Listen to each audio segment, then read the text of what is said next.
कमलेश भक्ति। मैं शिव गुरु आप सबको देंगे शक्ति। मैं आपको शिव चर्चा सुनाने जा रही हूँ।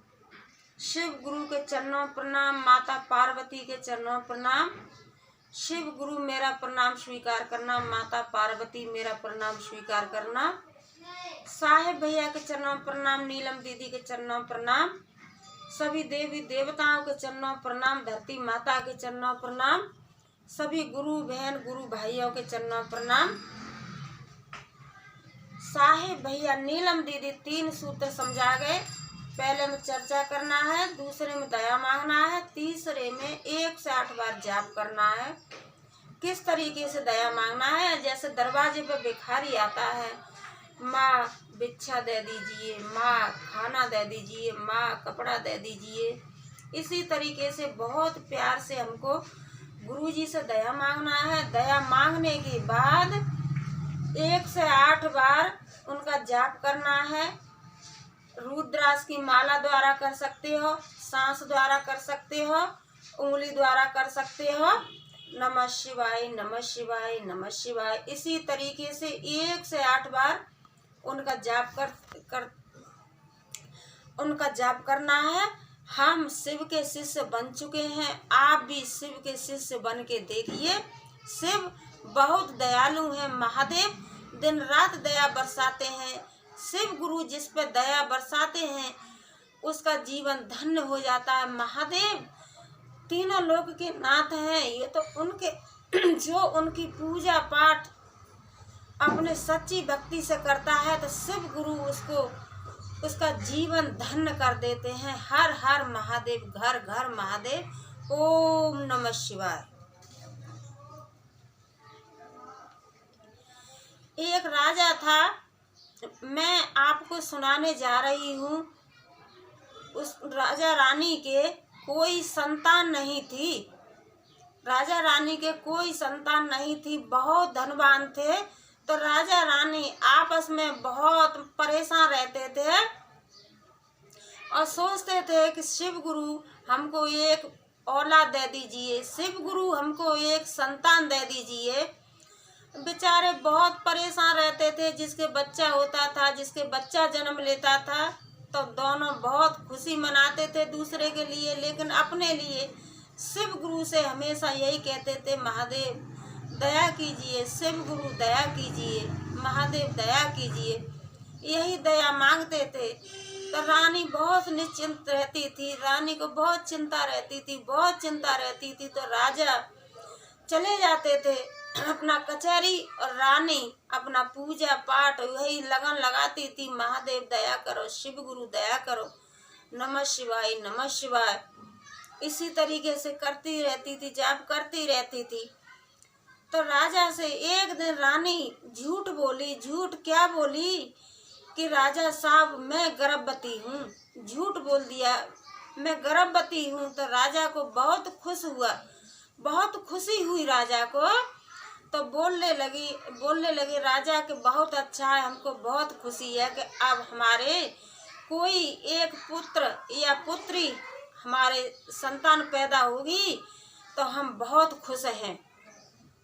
तो रानी बोली कि देखो जब तक मैं बच्चे को जन्म नहीं दूंगी जब तक मैं आपसे मिल नहीं सकती हूँ।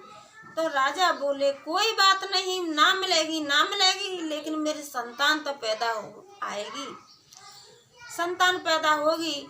तो राजा इसी तरीके से अपना समय व्यतीत होता गया, समय व्यतीत हो गया। समय ऐसे ही चलता रहा। राजा भी पूजा करे, रानी भी पूजा करे, नमः शिवाय दया करो, महादेव दया करो। इसी तरीके से धीरे धीरे 9 मास और व्यतीत हो गए। तो बच्चा नहीं था। तो रानी ने जब 9 मास पूरे हुए तो रानी ने झूठ बोल दिया कि राजा साहब मेरे तो पुत्र ने जन्म ले लिया है।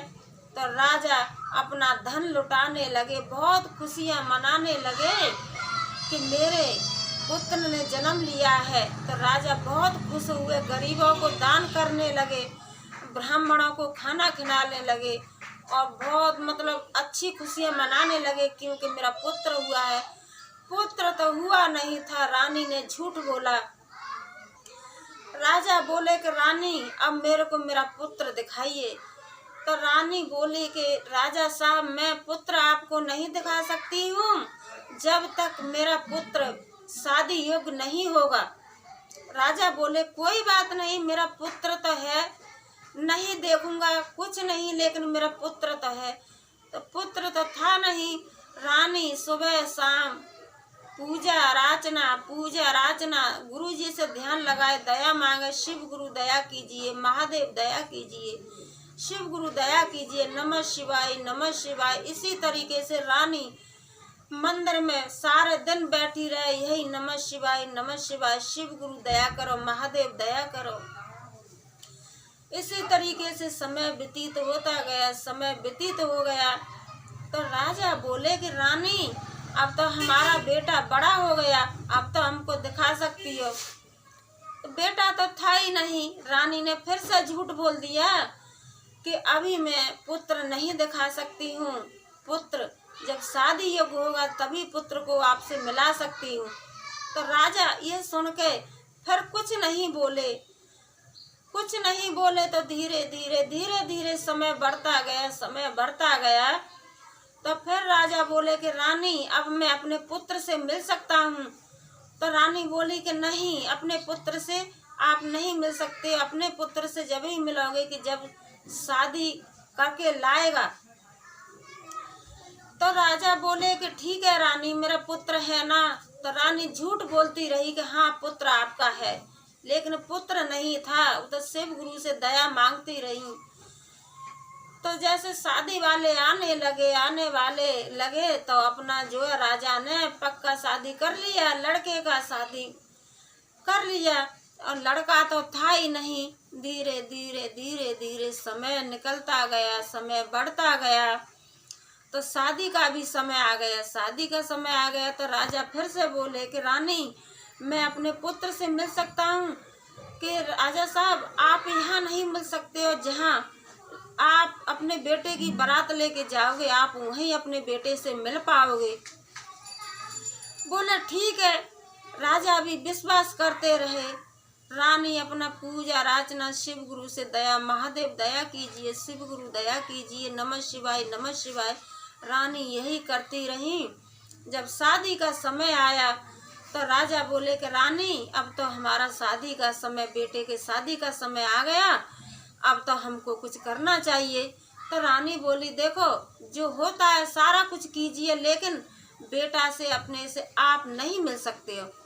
तो राजा खुशी में फिर अपना धन लुटाने लगे, बहुत शादी का पूरा सामान, मतलब पूरा खुशियां मनाने लगे। राजा खुशियां मनाने लगे। तो जब शादी का दिन आया तो राजा बोले कि रानी अब तो मेरे पुत्र को मेरे से मिला दीजिए। तो रानी बोली राजा साहब आप यहाँ नहीं मिल सकते हो, आप वहीं मिलोगे जहाँ बारात लेके जाओगे। कोई बात नहीं, राजा बोले कोई बात नहीं, जब इतना दिना से मैं सब्र किया हूँ तो आज और सब्र कर लेता हूँ, शाम को तो मेरा बेटा मिल ही जाएगा। तो राजा खुशी से बहुत बैंड बाजा बजा रहे हैं, धन लुटा रहे हैं, बहुत कुछ अपना कर रहे हैं। धीरे धीरे समय जैसे बढ़ता गया तो रानी ने क्या किया कि एक पालकी सजवाई तो उसमें बेटा तो था ही नहीं। और कहारों से बोली कि कहारों चलो डोली लेके जाइए, मेरे बेटा की डोली लेके। कहारों ने डोली उठाई और आगे चल दिए। तो चलते धीरे धीरे वहीं पहुंच गए जहाँ पे लड़का का बारात जानी थी। अब राजा भी बारात लेके बहुत शौक शान से बहुत अच्छी तरीका से गए, क्योंकि राजकुमार की शादी थी, लेकिन राजकुमार था नहीं। जैसे बारात निकली तो रानी मंदिर पे जाके और बस नमः शिवाय दया करो महादेव दया करो, नमः शिवाय दया करो महादेव। इसी तरीके से रानी अपना सर पीटने लगी कि हे शिव गुरु मेरी लाज बचाइए, महादेव दया कीजिए, शिव गुरु दया कीजिए, महादेव दया कीजिए। जब शाम का समय आया तो डोली में से बहुत सुंदर बहुत अच्छा राजकुमार निकले। बहुत अच्छे राजकुमार निकले। तो राजा को इतना खुशी हुआ कि राजा एकदम इतना मतलब खुशी हो गए कि वहाँ भी धन दौलत अपना पूरा लुटाने लगे कि आज मेरे को मेरा बेटा मिल गया। अच्छी तरीक़ा से शादी संबंध सारा कुछ हुआ, सारा कुछ हुआ। तो जब बारात लौट के आने लगी तो रानी तो मंदिर में ही शिव गुरु से दया मांगती रही, महादेव दया कीजिए, शिव गुरु दया कीजिए, महादेव दया कीजिए, नमः शिवाय नमः शिवाय नमः शिवाय का जाप करती रही, जाप करती रही। बारात घर पे आ गई, घर पे बारात आई, बहू बेटा घर पे आए तो शिव गुरु ने दर्शन दिए। शिव गुरु प्रकट होके बोले कि रानी आप अपने घर पर जाइए और अपने बेटा से और बहू से मिलिए। तो रानी वहाँ से जाप करती हुई नमः शिवाय दया करो, महादेव दया करो करती करती रानी घर पे आई। तो बहुत सुंदर राजकुमार और बहुत सुंदर राजकुमारी के साथ शादी हुई। अब रानी भी इतनी खुश हुई, इतना खुश हुई कि फिर उन्होंने शिव चर्चा करवाने लगी। उसी टाइम पे शिव चर्चा के लिए बोल दिया कि हे शिव गुरु आपने मेरी मनोकामना पूरी की है, मैं आपकी चर्चा जरूर कराऊंगी। तो रानी ने शिव चर्चा करवाने लगी, शिव चर्चा करवाने लगी। तो राजा रानी दोनों शिव चर्चा में बैठे, शिव चर्चा में बैठे शिव गुरु से फिर दया मांगने लगे कि हे महादेव शिव गुरु जैसे हमारे आपने अनुमान पूरे किए हैं, जैसे सबकी मनोकामना पूर्ण करो महादेव। आप तो तीनों लोगों के नाथ हैं गुरुजी, आप दया ना करोगे तो कौन दया करेगा। जब शिव चर्चा समाप्त हुई, शिव चर्चा समाप्त हुई तो सबको राजा रानी ने प्रसाद दिया, धन दिया, पैसा दिया, खाना खिलाया, गरीबों को कपड़ा पहनाए, खाना खिलाया, पंडितों को दान किया। राजा रानी ने इतना मतलब धन दौलत से इतना किया कि शिव गुरु उन पे इतने दयावान हो गए, इतना दया बरसाने लगे कि शिव गुरु की दया से राजा रानी को सारा कुछ मिल गया। राजा रानी अपने बहू बेटा राजा रानी ठीक तरह से अपना समय व्यतीत करने लगे। वही शिक्षा राजा रानी अपने पुत्र और बहू को देने लगे कि देखो जैसे हमने शिव गुरु की पूजा की है तो सब कुछ पाया है, आप भी उसी तरीके से शिव चर्चा करवाना और कहीं पर शिव चर्चा हो तो बेटा आपको जरूर जाना है। जहाँ शिव चर्चा का आपको सुनना है तो दूसरे के घर भी जाना है, वहाँ से प्रसाद मिलता है तो प्रसाद को खाना है और अपने घर भी शिव चर्चा करवानी है। तो ठीक है, बहू बेटा दोनों हाँ कर दिए। हे शिव गुरु दया कीजिए, महादेव सब पे दया कीजिए। मैं देखो आप सबको शिव चर्चा सुना दी मैंने। अगर आपको शिव चर्चा आपको अच्छी लगी हो तो आप अपने दोस्तों में शेयर कीजिए, सब्सक्राइब कीजिए, लाइक भी कीजिए। हे शिव गुरु मेरी चर्चा हर हर महादेव, घर घर महादेव, शिव गुरु दया कीजिए। ओम नमः शिवाय।